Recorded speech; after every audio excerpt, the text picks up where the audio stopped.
Did you know that you can see how much battery your Rondo 3 has left on the audio processor itself? Let's take a look at how to do it.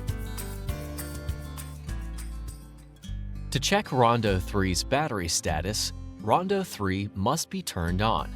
Briefly push the on/off button. The main indicator light will blink to show how much battery charge is left. One long green blink means that there is over 75% of battery power remaining.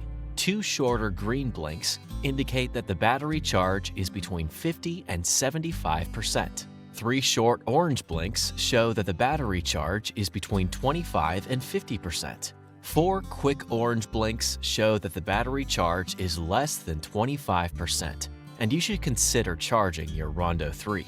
Four quick red blinks indicate that the battery charge is low, and you should charge your audio processor as soon as possible. You can also check your Rondo 3's battery status via the Audio Key 2 app, so you never have to wonder how much battery your Rondo 3 has left again.